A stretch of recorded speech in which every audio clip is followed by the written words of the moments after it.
Bom dia, bom sábado a todos, mais uma vez.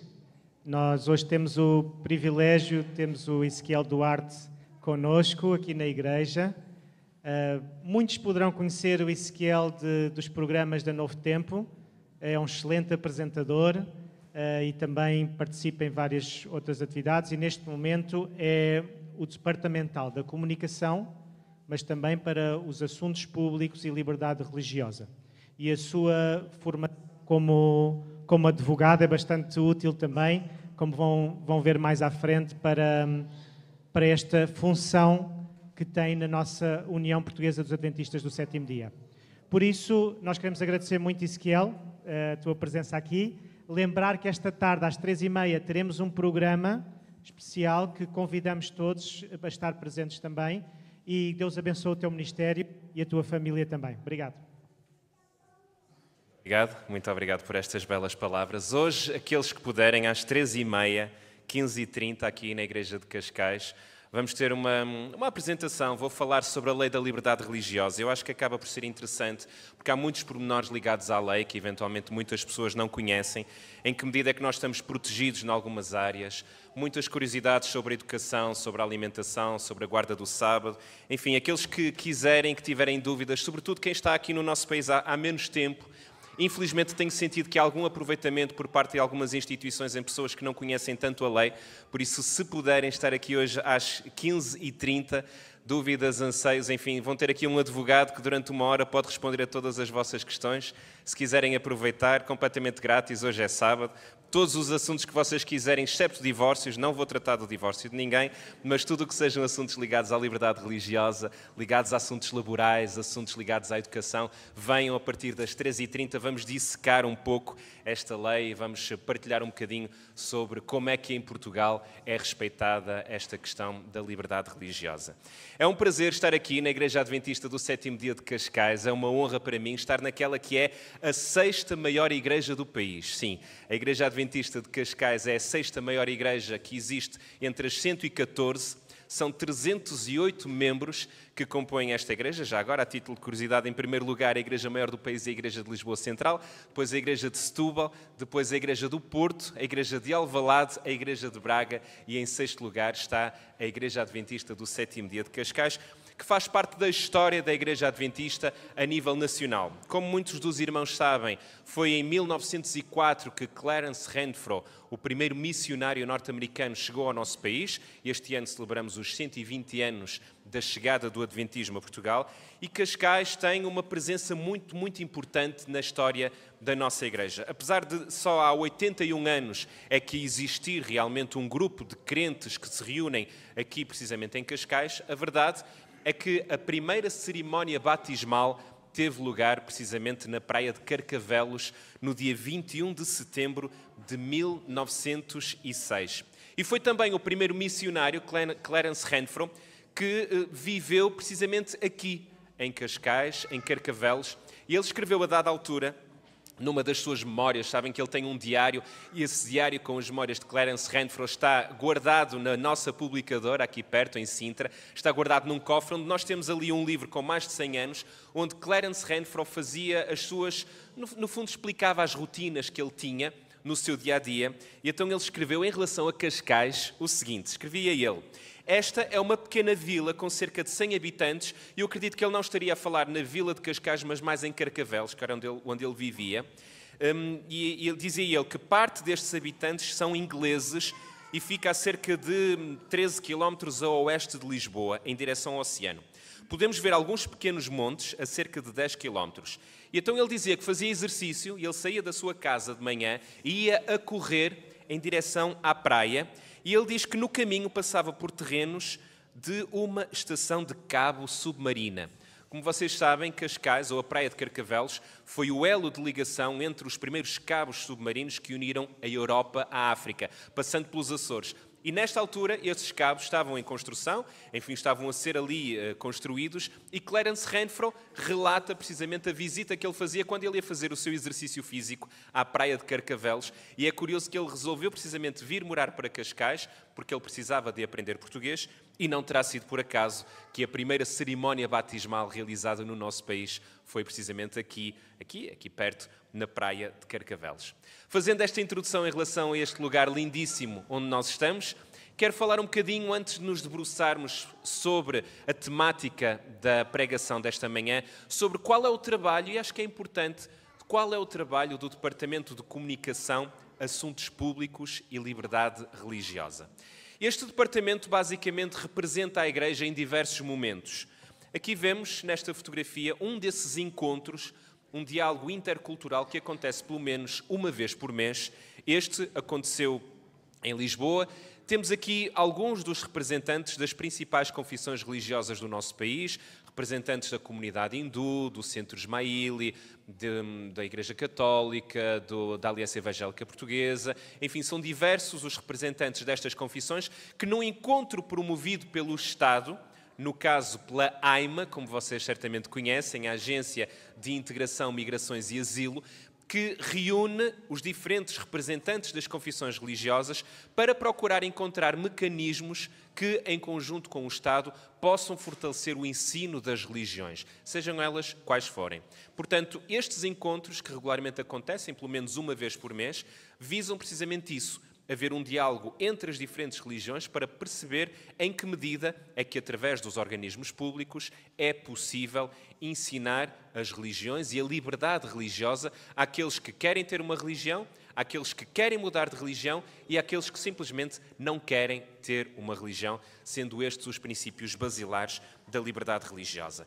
E no âmbito da liberdade religiosa, no nosso país, existe uma associação essa que está inteiramente ligada com a Igreja Adventista do Sétimo Dia, que é a AIDLR, a Associação Internacional para a Defesa da Liberdade Religiosa, na qual eu sou um dos representantes aqui no nosso país, e nós desenvolvemos diversas atividades sempre com o intuito de debater estes assuntos, de falar sobre estas questões, porque não há pior censura do que a indiferença.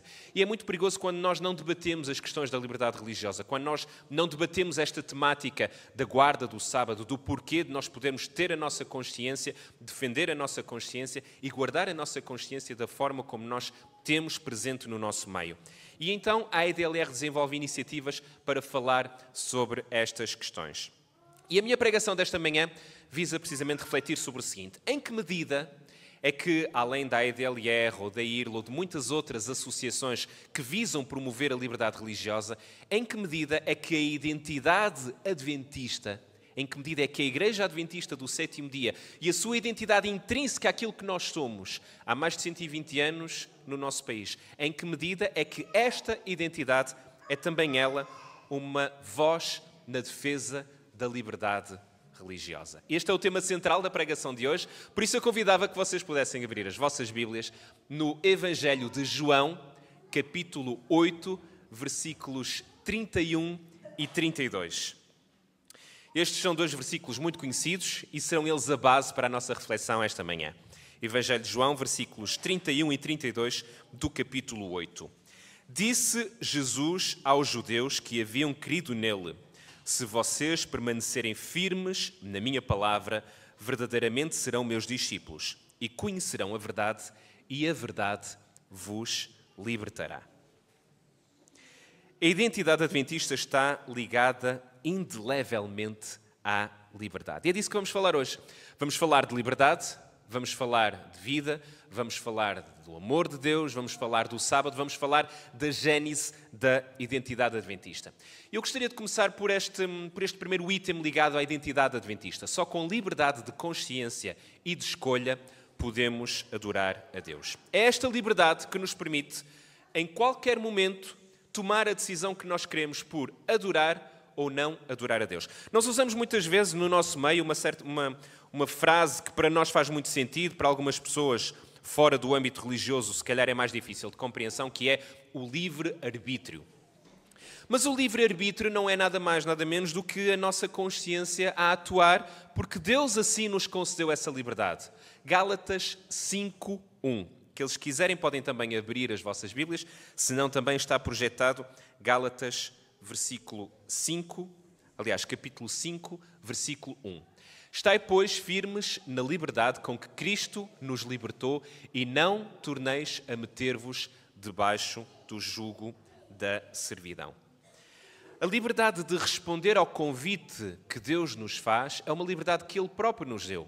Porque é através desta liberdade que nós deixamos de ter uma mediação, como acontece noutras comunidades religiosas, e nós, através da liberdade que Deus nos concedeu, podemos aceder diretamente ao Criador. E é esta liberdade que nos permite escolher se queremos adorar a Deus, se queremos rejeitar a Deus, ou se queremos passar a nossa caminhada pelo deserto. É esta liberdade que Deus nos concede e que ela própria faz parte da identidade da Igreja Adventista do sétimo dia. Fomos criados por Deus e para Deus. No livro de Eclesiastes, no capítulo 11 e no versículo 3, nós lemos o seguinte: Deus colocou aos seres humanos o pensamento de eternidade. Mas afinal, esta ideia de eternidade acaba muitas vezes por ser um bocadinho assustadora. Não sei se já aconteceu convosco, eu só percebi isto quando conversava com outros amigos e percebia que os filhos deles também assustavam-se um pouco com a ideia da eternidade. Uma vez, quando o meu filho, à meia da noite, acordava e chorava, porque ele tinha medo da eternidade. Era um conceito que para ele fazia-lhe muita confusão. A ideia de que sempre existimos e de que sempre vamos existir, e o medo dele era, mas nunca vai acabar. Isto nunca vai acabar. Como é que nós conseguimos conceber na nossa mente o infinito? Como vocês conseguem ver aqui na imagem, o símbolo do infinito. Algo que nunca teve início e algo que nunca teve fim. Algo impossível de explicar, mas que, de acordo com Eclesiastes 3:11, nós temos presentes em nós esta semente da eternidade, pela simples razão de que nenhum de nós quer morrer. O próprio conceito de morte, o próprio conceito de fim de vida, é para nós também ele um conceito que é angustiante. Ninguém, salvo situações excepcionais, ninguém quer morrer. Ninguém quer ver o fim dos seus entes queridos e daquelas pessoas a quem nós amamos. Então Deus plantou em nós esse conceito de eternidade, essa semente de eternidade. E 2600 anos depois, há um senhor francês, René Descartes, que tentou traduzir, ele é chamado o pai da filosofia moderna, e ele tentou traduzir aquilo que Salomão diz em Eclesiastes, quando ele fala na semente da eternidade plantada no nosso coração, ele tentou traduzir este conceito através daquilo que ele chama a prova ontológica da existência de Deus, ou o argumento da existência de Deus. E o que é que Descartes veio dizer? A prova ontológica de Descartes argumenta que a própria ideia de um ser perfeito implica a sua existência. Pois se Deus é definido como um ser supremo e perfeito, então ele deve existir, uma vez que a existência é uma perfeição necessária. E se a priori parece que isto é muito confuso, eu fiz aquilo que qualquer pessoa sensata faria, que seria, vamos tentar desmistificar isto. E então, se há alguns anos atrás a sensatez de tentar desmistificar esta prova ontológica da existência de Deus consistiria em procurar numa biblioteca diversos livros que tentassem simplificar este conceito, hoje em dia vamos ao ChatGPT e através da inteligência artificial vamos procurar traduzir este argumento da existência de Deus para crianças. Então o que é que eu escrevi? Explica-me, ChatGPT, explica-me como é que eu posso ensinar às crianças este argumento ontológico da existência de Deus. E então aquilo que eu tenho agora para as crianças, aquelas que assistiram há um bocadinho à apresentação sobre as diferentes religiões, é que vocês fiquem agora atentos, as crianças que quiserem entender em que é que consiste esta prova ontológica, este momento é para vocês. Crianças, estão atentos? Então eu vou tentar explicar em que é que consiste esta semente da eternidade que Salomão fala, esta prova ontológica da existência de Deus que René Descartes fala e agora aquilo que o ChatGPT vem dizer. Então o que é que o ChatGPT escreveu para mim? Imagina, crianças, que estás a pensar sobre um super-herói. Pensem no vosso super-herói, aquele que vocês veem, que vocês têm na capa dos vossos cadernos, enfim, não interessa qual é o super-herói. Este super-herói que vocês imaginam tem poderes. Ele é forte, ele é muito inteligente, ele consegue voar, ele está sempre pronto a ajudar os outros. Já pensaram neste super-herói? Ok. Agora pensa neste super-herói e como é que tu consegues imaginá-lo? Tu consegues imaginar este super-herói, mesmo que seja um que tu nunca viste em lado nenhum, mesmo que seja um que tu próprio criaste na tua mente. Criaste um super-herói na tua mente. Aquilo que Descartes dizia é que esta ideia que nós concebemos na nossa mente de um super-herói é, no fundo, como a ideia de Deus. Nós não o precisamos ter visto, Nós não precisamos sequer de nunca o ter visto um desenho dele, mas nós conseguimos conceber a ideia de um super-herói, assim como nós conseguimos conceber a ideia de Deus. Ou seja, Deus é como esse super-herói, mas muito mais especial, porque Deus é completamente perfeito em tudo. Toda a perfeição está em Deus. E agora vem a parte interessante, crianças. Estão a acompanhar o meu raciocínio? Até agora conseguiram, certo? Vocês imaginam um super-herói, podem nunca tê-lo visto, mas conseguem imaginar esse super-herói na vossa cabeça. Deus é mais perfeito ainda que esse super-herói. Ora, se tu consegues imaginar alguém tão perfeito, Descartes pensou que isso significa que essa pessoa deve realmente existir. Porque se não existisse, como é que nós poderíamos ter essa ideia? Ou seja, se não existisse, e agora voltamos a Salomão, se não existisse a ideia de eternidade, como é que nós poderíamos ter a semente da ideia de eternidade presente no nosso coração e como é que o fim poderia ser algo tão angustiante para nós? Ora, para Descartes, se temos a ideia de Deus como um ser perfeito, isso quer dizer que Deus deve existir de verdade. Assim como tu podes acreditar que o teu super-herói favorito pode existir, mesmo que nunca o tenhas visto a voar. E assim Descartes tenta explicar que a nossa ideia de um ser perfeito ajuda-nos a perceber que esse ser ao qual nós chamamos Deus deve existir. É muito interessante esta ligação que nós fazemos, sobretudo quando Salomão fala nesta semente da eternidade que há dentro de nós, como nós conseguimos por aí entender o quão fascinante é o amor de Deus para nós. E mesmo do ponto de vista racional, como é que nós conseguimos entender que Deus está presente nas nossas vidas e que faz todo o sentido que Ele seja e que planta a semente da eternidade dentro do nosso coração. Terceira característica sobre a identidade adventista como o garante da liberdade que Deus nos concede. A dignidade da pessoa humana não diminui independentemente da sua condição degradada. Vocês sabem que há muitos documentos escritos sobre em que consiste a dignidade de uma pessoa. Eu uso muitas vezes este exemplo de que, apesar de que há discussões sobre qual o direito fundamental mais importante, o direito à consciência ou o direito à vida. A verdade é que sem vida não há consciência. Mas a verdade é que a consciência é aquilo que é mais intrínseco, é a nossa essência. É o que de mais forte, é o que de mais poderoso existe dentro de nós, é a nossa consciência. Por essa razão é que é impossível, em qualquer momento, restringir a liberdade de consciência de qualquer pessoa, independentemente do local e da circunstância em que ela se encontre. Porquê? A pessoa pode estar presa, a pessoa pode estar a ser torturada, a pessoa pode não vir à igreja, as igrejas podem estar fechadas, eu só preciso de estar sozinho para exercer a minha liberdade de consciência nesta vertente mais intrínseca, mais interior. Eu sei quem eu sou, mesmo que eu não esteja rodeado de ninguém. Mas, por outro lado, nós só podemos ter esta liberdade de consciência se tivermos vida.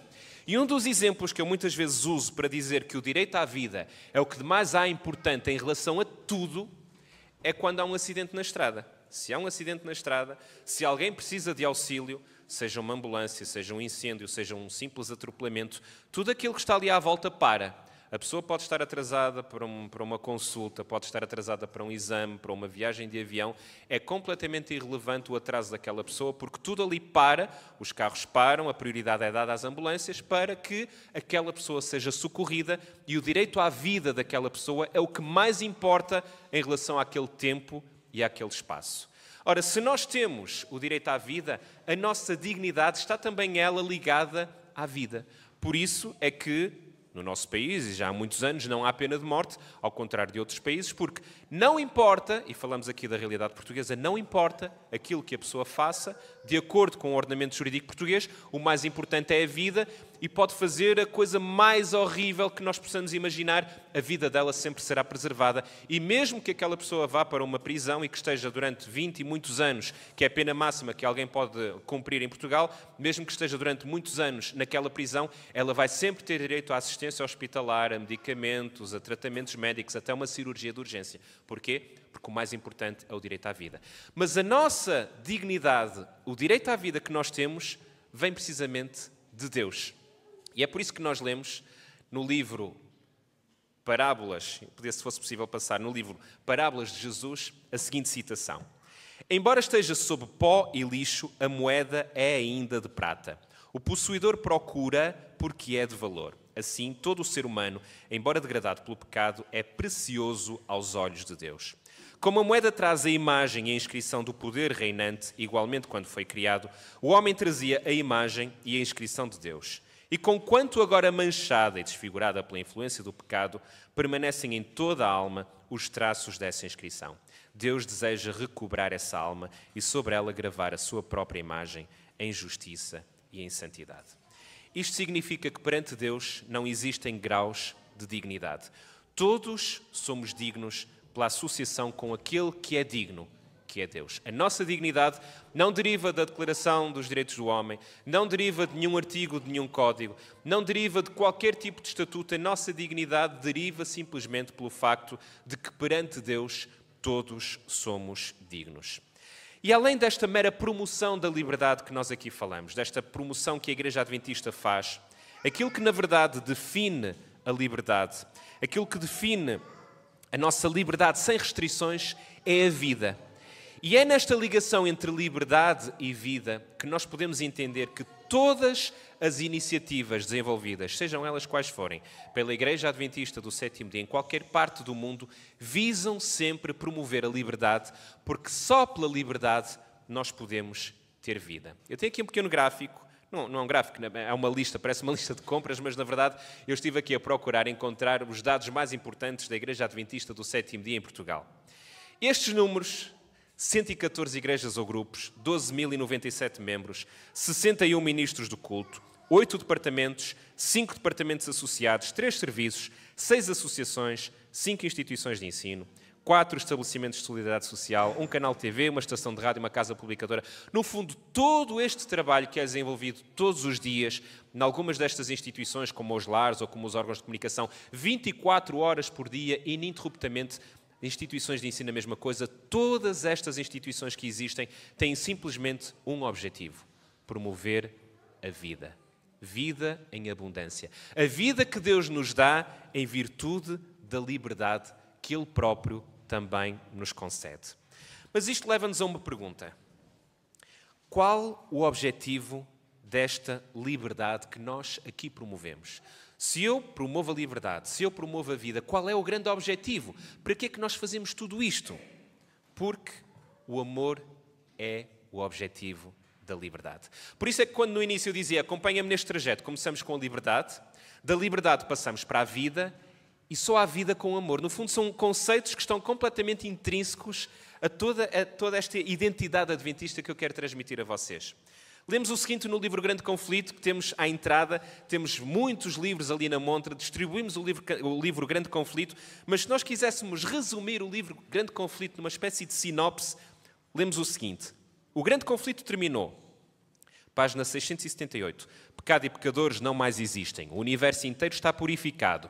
Uma única palpitação de harmonioso júbilo vibra por toda a vasta criação. Daquele que tudo criou emanam vida, luz e alegria por todos os domínios do espaço infinito. Desde o minúsculo átomo até o maior dos mundos, todas as coisas, animadas e inanimadas, em sua serena beleza e perfeito gozo, declaram que Deus é amor. Ora, então, o que é o grande conflito que nós tanto falamos, que nós tanto distribuímos, que nós conhecemos de trás para a frente, que nós temos como um livro fundamental para apresentar a doutrina adventista? O que é que acontece no grande conflito? No grande conflito temos o amor de Deus que é colocado em causa e depois temos o amor de Deus demonstrado.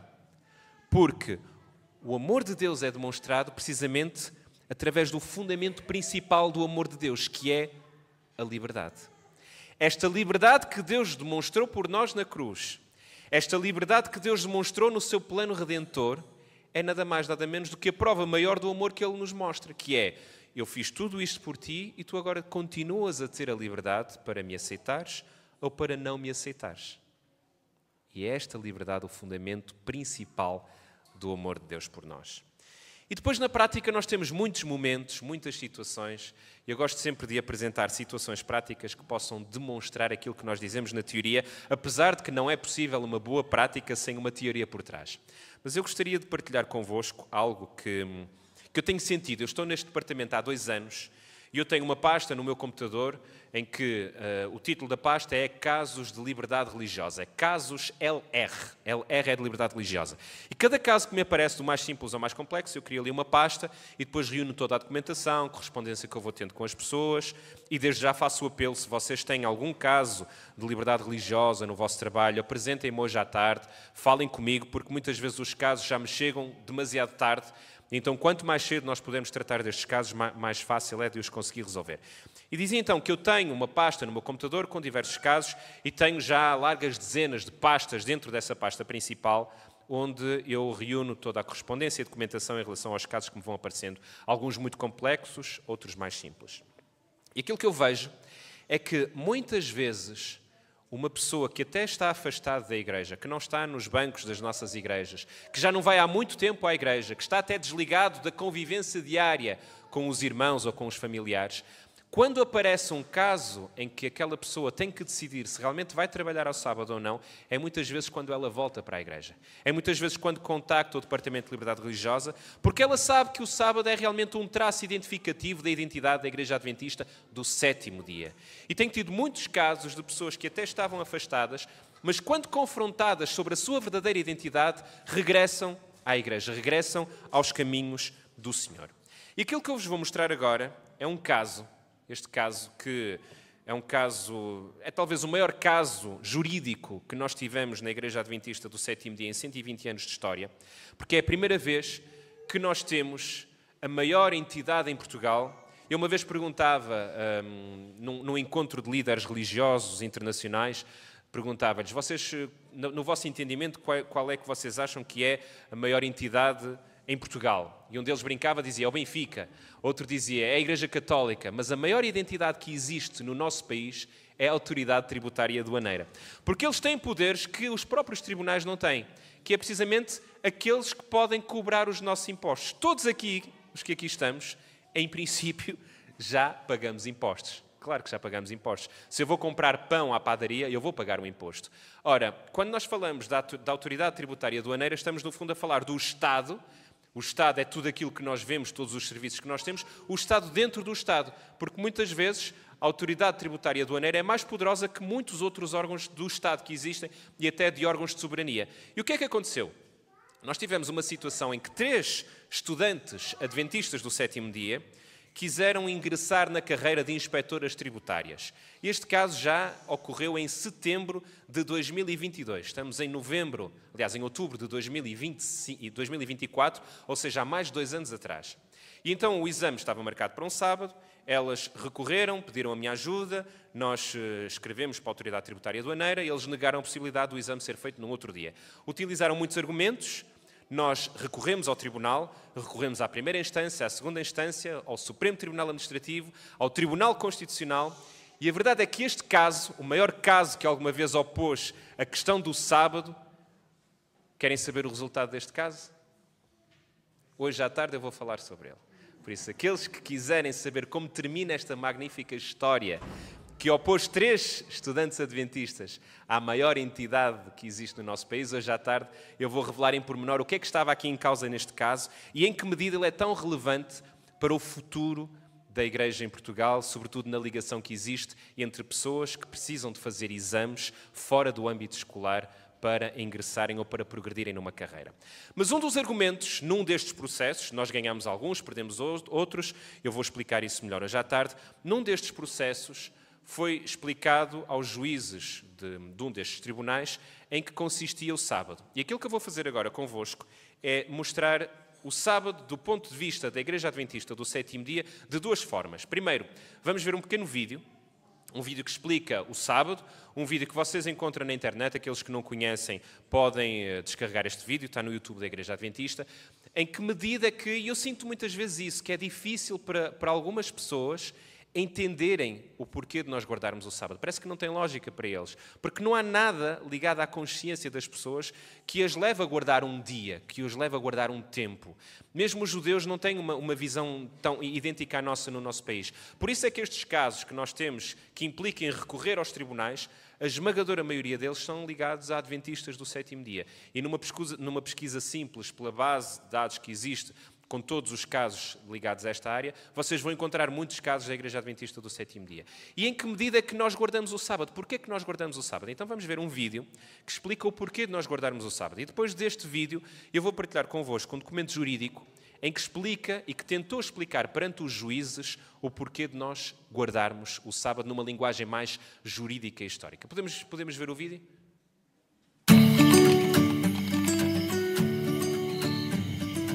Já se perguntou o que realmente é o sábado? De forma muito simples, o sábado é um presente de Deus. Mas por que é que Deus nos deu o sábado? Sabemos que a produtividade aumenta quando fazemos pausas. É o único ciclo que não é determinado pela astronomia. O dia de 24 horas baseia-se na rotação da Terra em torno do seu próprio eixo. O mês baseia-se na rotação da Lua em torno da Terra. O ano baseia-se na rotação da Terra em torno do Sol. Interessante, não é? E pensar que Deus nos deu este presente desde o princípio. Aqui estão algumas coisas que podemos fazer no dia de sábado.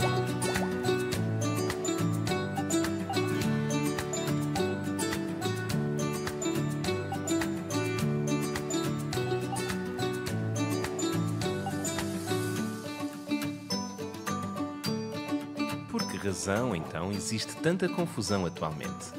A mudança do sábado como dia de adoração para domingo ocorreu em cerca de 321 d.C. Mas o que significa sábado? Significa descansar. Significa em hebraico dia de descanso. E a palavra hebraica Shabbat significa ele descansou. É isso mesmo. No sábado nós reconhecemos Deus como Criador.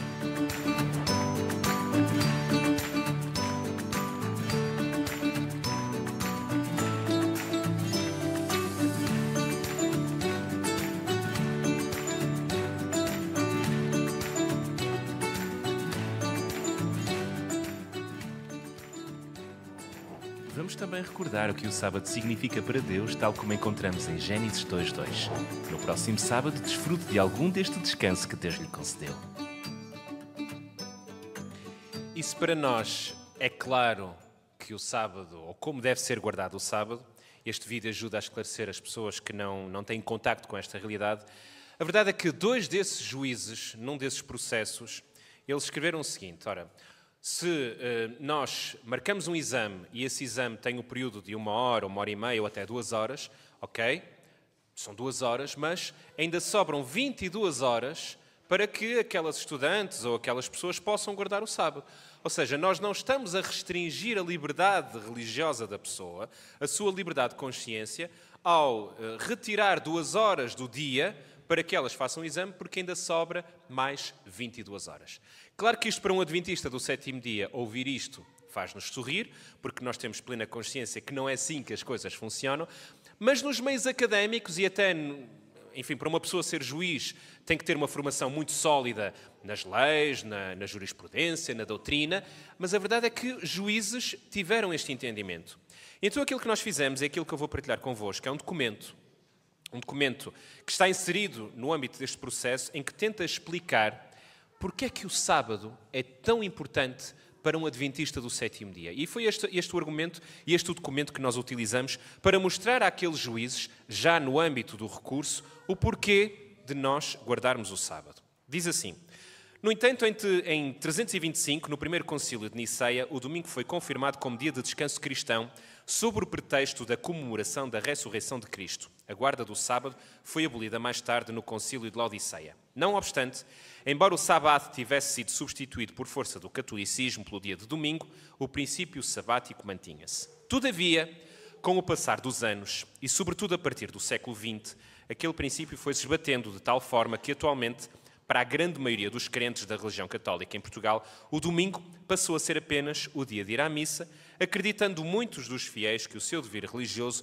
fica cumprido se empregarem 1 hora do seu domingo ou ouvirem, em comunidade, a palavra do Senhor, sendo o resto do dia muitas vezes dedicado ao ócio e a atividades mundanas, sem resquícios do ideal de vida que o Senhor pregou.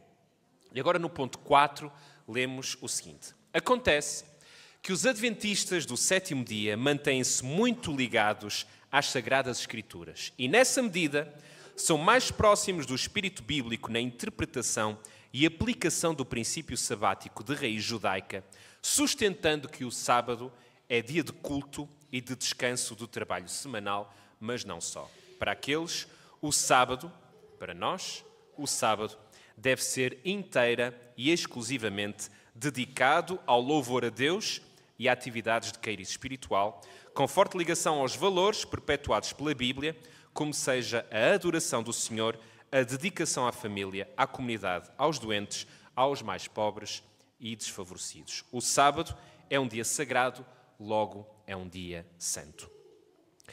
Eu costumo dizer que o Departamento de Liberdade Religiosa é dos departamentos mais evangelísticos que existem, porque nós nunca sabemos em que momento é que vamos ser missionários, em que momento é que vamos ser evangelistas. E há, para muitas pessoas, aquele momento específico, muitas vezes aqueles 10, 15 segundos, 20 segundos, às vezes uma conversa de 1 hora, não importa o tempo que tenhamos, mas aquele momento em que nós vamos à secretaria de uma escola entregar um documento em que dizemos: eu sou adventista do 7º dia e por essa razão eu não posso ter aulas ao sábado. Ou eu sou adventista do 7º dia, por esta razão eu não posso trabalhar na sexta-feira depois do pôr do sol. E em que aquele funcionário, aquele chefe de gabinete, aquele chefe de secção, aquele patrão, aquele professor, aquele reitor, não importa, aquele momento em que ele vai olhar para aquele documento, vai levantar os olhos, vai olhar nos olhos e vai nos perguntar: então, mas explica-nos lá, o que é ser adventista do 7º dia? E é nesse momento em que nós temos uma oportunidade única, porque não fui eu que fui ter com aquela pessoa para lhe entregar um livro em que ela estava desinteressada. É aquela pessoa que vem ter comigo e que quer saber quem eu sou, e que quer ler nos meus olhos, e que quer ouvir pela minha boca em que consiste esta identidade adventista, em que consiste esta liberdade que eu vou pedir e como é que eu vou usar esta liberdade para mostrar o Criador dos céus e da terra. E é este momento, esta nossa identidade, este momento que nós nunca sabemos quando vai chegar, que eu quero deixar como apelo para cada um dos que aqui estão. Todos nós, e digo isto sem grandes dúvidas, já em algum momento tivemos alguma questão ligada ao sábado, alguma questão ligada à nossa identidade adventista. E a minha oração esta manhã é que nós sejamos preparados, que seja objeto da nossa reflexão, porque nós nunca sabemos em que momento é que podemos e temos a oportunidade de mostrar a liberdade, de mostrar a vida, de mostrar o amor que Deus nos deu e nos demonstrou aos outros. E é este o apelo que eu faço, que nós, em cada momento, possamos ser evangelistas. Evangelistas do sábado, evangelistas da identidade da Igreja Adventista do 7º dia, mas mais importante do que tudo isso, evangelistas do amor de Deus por nós. Um bom sábado a todos.